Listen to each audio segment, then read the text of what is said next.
I started Deals with Heels, I didn't know I'd still be here at episode 100. What I did know, even if I couldn't fully articulate it yet, was that I wanted to create space for conversations women weren't always encouraged to have. Conversations about power, about leadership, and about ambition.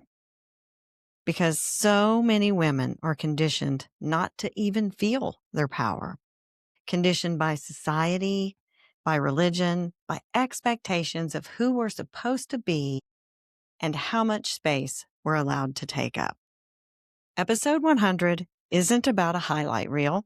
It's a reflection. Welcome to Deals with Heels, where female entrepreneurs thrive. With episode, we did it. I'm Debra, your host. Welcome to the show.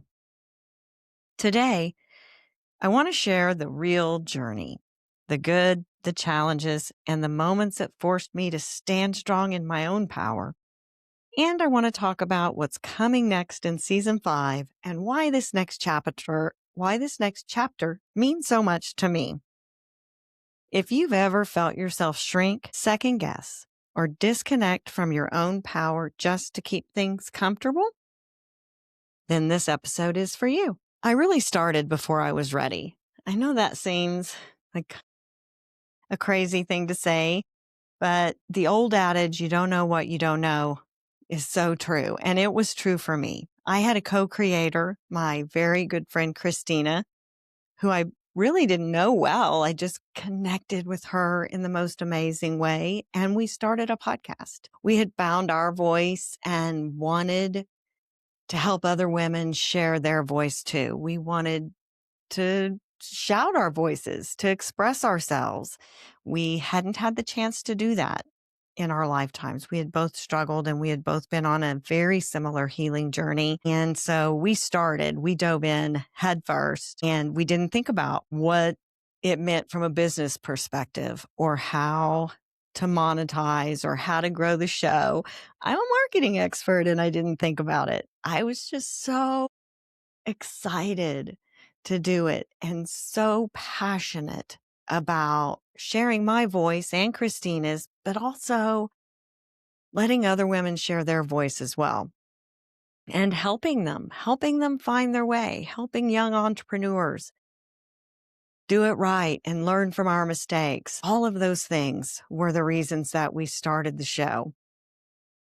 And we were in a studio figuring it all out ourselves while somebody else did the editing and all of those things. And that's what we did. We really didn't know what we were doing. We promoted, but we didn't know even all of the best practices really that go into having a podcast and promoting them. We didn't know any of those things. And so I think the commitment and the conviction definitely came before clarity of purpose. And as we went into season 2, we found our way a bit more. I had started researching, how to grow your podcast and marketing podcasts. It seems silly being a marketing expert that I didn't do that until we already started. It turned out to be good because we got to focus on just creating our show the first season. Most of the episodes are just Christina and I, and we had 4 or 5 guests that season. Then in season 2, we discovered that having guests is really important. And it really did fulfill our purpose for the show. We wanted to help other women find their voice and give them a platform to share their voice. So we had so many great guests that season, and I was really running on high. We were in a full service studio, so we would record a bunch of episodes. And when we were finished with the season, we were into just nuts and bolts parts of it. And it's definitely the hardest part. Recording's the good part. Having conversations with fantastic women that inspire you, that's the easy part. There's a lot of hidden work that you don't see. So when at the end of that season came the part that just almost broke the show, and that was when Christina had to back out. She is a mom. She had 3 children, and One was about to graduate high school, but the other two were under the age of 6. And it was so much work. Even though we were in the studio, it was work and it was an expense. And she just needed to do other things and needed to back out. And episode 50 is all about that. And so when she dropped out, I wasn't sure what I was going to do. I was devastated. It still makes me feel emotional about that time. But I took the months off and found my way.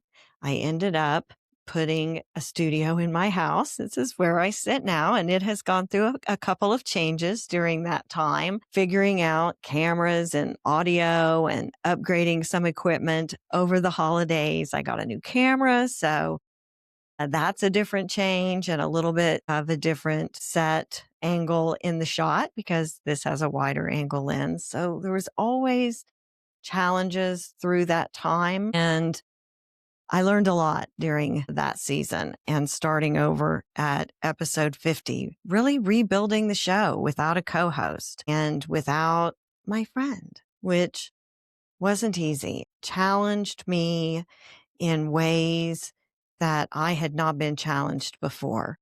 I was an athlete and of course, Gen X and the whole gifted and talented where you can achieve anything if you work hard enough. That was definitely my motto in life growing up and into adulthood and throughout all of my professional life was if I work hard enough, I can get it done. And I did. I figured it out, found a way, put a studio in my house and have produced fully beginning to end 50 consecutive episodes without having any time off from new content of the show. And it's a lot more difficult to do than you realize, having that consistency and then doing it all by myself has been really rewarding, challenging, and I'm really proud of myself. So we always had a little bit of a break. Well, between season 1 and 2, we had a short break. And then after season 2, when Christina dropped out, I took probably 3 months, maybe not quite, time to figure out what the heck I was going to do. And so the big progression in the show this last year was I went from did all of season 3 and immediately went into season 4 without a break in content. And now ending season 4 the same way with our 100th episode is super rewarding and really makes me happy and very, very grateful. So starting that was great. And then really choosing not to walk away. A lot of things fail when faced with such a challenge, right? Christina did have to work and she was my partner. You always had somebody to bounce ideas off of and to help you through and discuss it through. And that part of it was gone. It was all on me. And I was able to rise to the occasion and find clarity. And it wasn't always easy. Transitioning into it solo brought me a lot of challenges and some I didn't anticipate even. It also brought me a lot of great things, a lot of great guests and a lot of confidence in my own abilities and in my ability to help others and showcase others and help other people build their expert brand authority and start podcasts if that is what they want to do. So it helped me in a lot of ways. One of the things that I discovered was that growth isn't linear. We think of it as just a see in all of the presentations about your growth and it's a line and they've got that bar graph and it's either going up or it's going down and we gauge our success and how good we are at what we're doing based on that growth. And what I discovered is that growth isn't linear and it can be messy.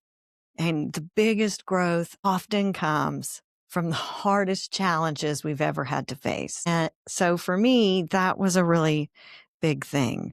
I had found my power, right? We found our voice. We found our power. We were doing great things. And then it really felt like it was sucked away.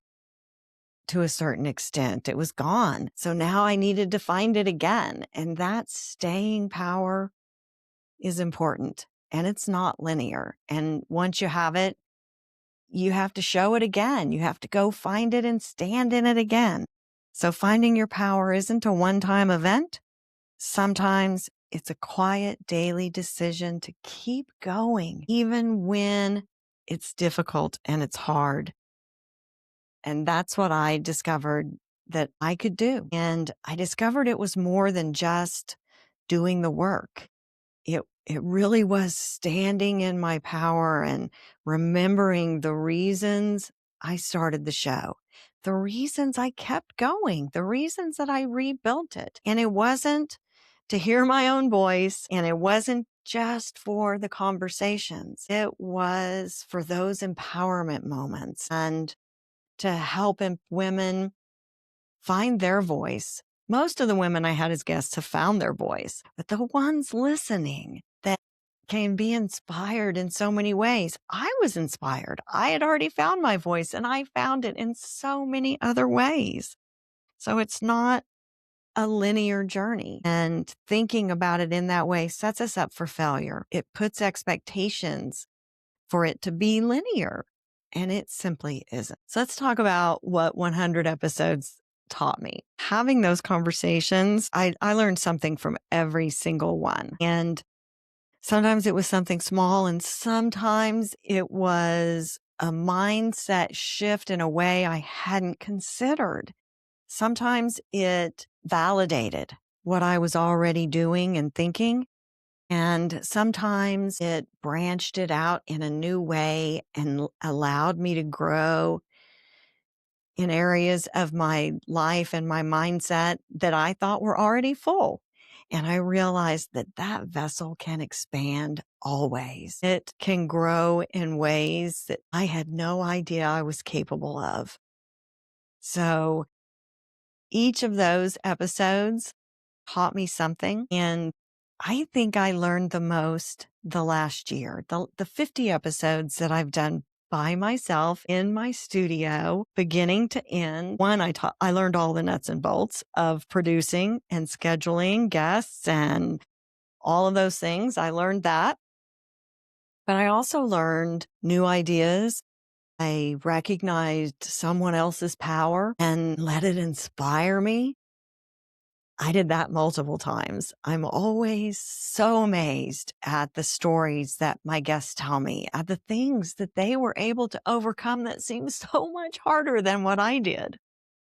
Those things are definitely things that are worth learning and that I hope never stop. The other thing that it gave me was a new perspective. I started noticing a pattern in the conversations that I was having. And the pattern was consistent among guests, no matter where they were from. I have lots of guests from all over the world. The majority are from here in the United States, but I have had guests from Israel, from Switzerland, from Malaysia, from Portugal, from England, from all over. And there is a unifying theme throughout them all. And that pattern really started to resonate with me. And that was how each of those women had to take a conscious step to find their power, that they had their power suppressed, their voice quieted. They had watered themselves down to meet expectations from multiple places, and they had found their way through. And they were standing in it. They had their voice and they had things to say. And it didn't matter where they were from. They all faced similar challenges in different ways and overcame them in ways all different and yet somewhat similar. But those patterns started to give me an impression of leadership and of growth that I hadn't thought of. It taught me that leadership isn't a meme I read on Instagram. And boy, that algorithm will keep feeding you all of that good stuff. And yes, part of having a mindset for success and changing your mindset is speaking and digesting information that is the same, that gives you that same messaging.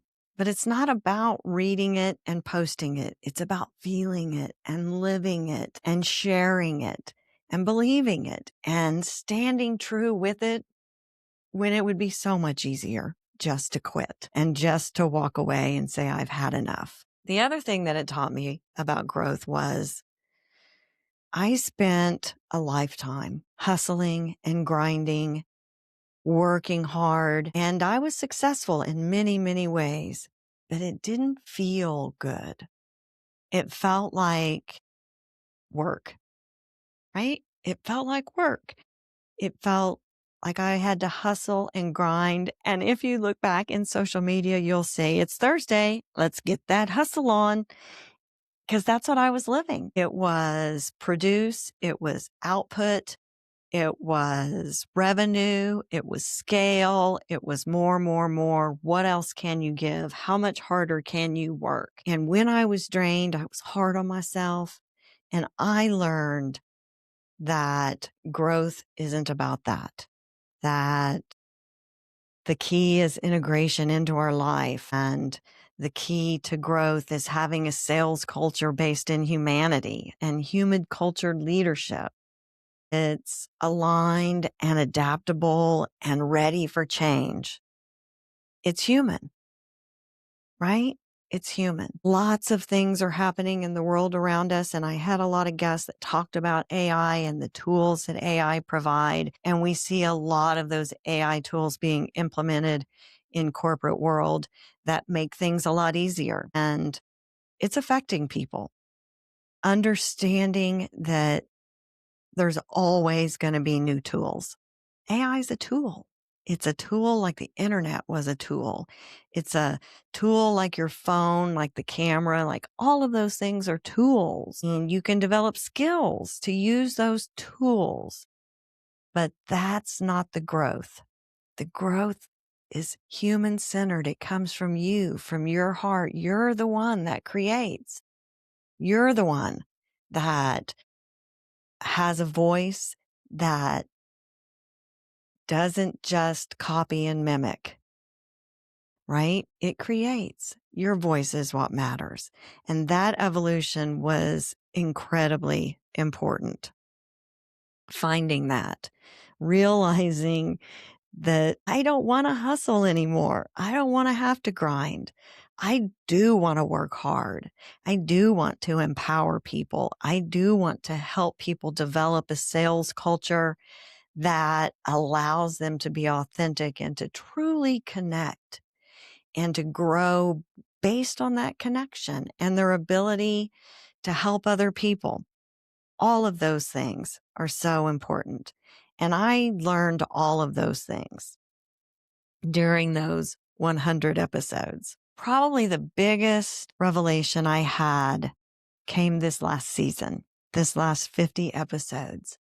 I started to really have a sense of my own story, and I started to feel the evolution of my show and its purpose. It's more than just a podcast. It's a platform for people to express themselves, for women to share their voice, to share how they overcame the challenges in their life. It's so much more than just a show. It's a way for us to help other people grow in ways they hadn't considered. It's how we inspire others to take steps in their own life if they're feeling a similar way. Those things are the most powerful things I've ever felt. I got a little chill just thinking about it now. And during that time, during this year, I had something else happen. I reconnected with an old friend and I knew him in college. We were on the first crew of a restaurant that's still there today. I wasn't even old enough to be a waitress yet, so that tells you guys how long ago it was. We were really good friends. And then he left school and I still had school to go. And I didn't talk to him for about 35 years. And last year I reconnected with him on LinkedIn. You know, the people you may know. I was like, wait, I do know him. and we reconnected as friends. And I did a little expert brand authority coaching with him, helping him with his personal brand as he took big steps into his life. And I discovered something I hadn't felt before. And maybe that was because I hadn't had anyone in my life quite like that. I had felt supported, especially with Christina. She helped me in so many ways. And if you listen to very many episodes of the podcast, you'll definitely hear me say those things because she and I are still great friends. She's my soul sister and I love her. But I felt so supported in ways that I had never felt before. He believed in me, believed in my purpose, believed in the show, believed in what I had to give, and he could see it. Oftentimes, he saw it when I didn't see it. And I discovered that in coaching him, I was the coach. I was helping him. And it wasn't that I wasn't helping him. I did. I helped him in many ways. But during that time, he just naturally helped me as well. That opened my eyes to how I needed to move forward, how I could continue to help other people grow. And he and I started a new business that launches this month. It's called the Growth Vanguard, powered by humanity. It is a company that provides consulting and coaching. And I always did provide coaching and consulting for especially sales and mindset. However, it didn't really fit well into my brand. It felt awkward to promote it as a part of the show's brand. And then my agency is much more tool, right? Marketing and advertising and media, all of those things are tools that we use. So very integration oriented and execution oriented. So my coaching was this inspiration that was difficult to fit in either place. And this naturally brought it all together and really helped me build a portfolio brand that aligned with me in every way. I have my show that inspires so much, my agency that implements, and now ways to grow and help humans grow and be better than they were yesterday, and inspire them and help them find their way through all of the changes that are happening in the world. I wasn't expecting to find that in my podcasting journey, right? I didn't really think I would be a founding partner of another business. It seems like a lot to take on, but it really is a natural addition for myself and my brand and for him. It really made us realize if we can help each other this much, think about what we can do for others. And that is what birthed the Growth Vanguard, and focusing on the humanity of change and helping people stand strong in their power and their humanity amidst AI bringing automation and taking jobs away and really changing the way, in many ways, our corporate business world works from a personnel standpoint and a leadership standpoint. Leadership is changing. And I think we all get focused on the nuts and bolts and we forget the human side of the leadership. There was a company here in Oklahoma City that laid off about 500 people, and they were very honest about it. Those jobs were taken over with automation and AI. And I know someone that worked for that company. And when I was speaking to them, they said the manager stood in front of them to talk about the changes. Such an important thing with your team, right? Such a big deal to keep your team motivated and help them understand that they're still important, and show them the ways that they're going to grow through this process as well. That's not what happened. This individual, that supervisor, didn't lead. They read from note cards. They read the company line. And seeing that after being so inspired made me realize how unprepared most people are for dealing with those types of changes and how much better things could be.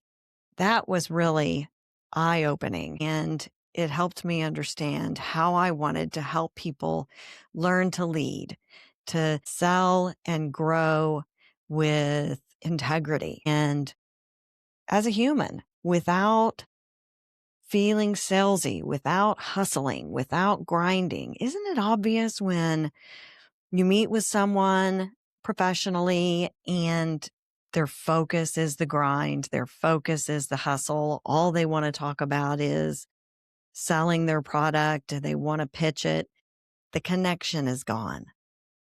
I want to help people find that connection and grow because of it, become better humans and help other people become better humans also, because that's what we do. Sales is a transfer of enthusiasm. If we're not able to feel enthusiastic about our life and the ways we make the world better and how we inspire others and what our products and services can do to help others be better, then we're never going to be successful. Helping businesses find that culture and individuals find that power, I'm really passionate about that. And it all is because of the show. It helped me grow in so many ways. It helped me see those patterns and see what we were missing, what I saw that we were missing. I'm sure you guys see all kinds of things that are missing. And I can't wait to learn even more, grow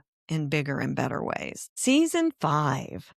Well, you can expect to have the same quality of badass female entrepreneurs come on the show and tell us stories. And we are going to dive even deeper in those stories this season.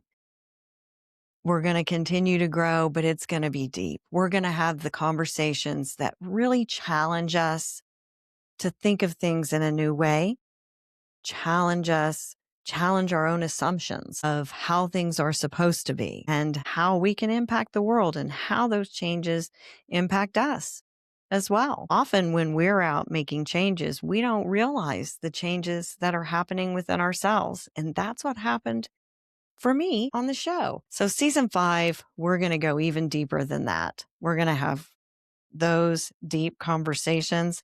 It's going to be less about chasing growth and more about reclaiming power in how we lead, sell, and build. As I close out this 100th episode, what I feel most is gratitude, not just for the conversations, and those were great, but for what the journey has required of me.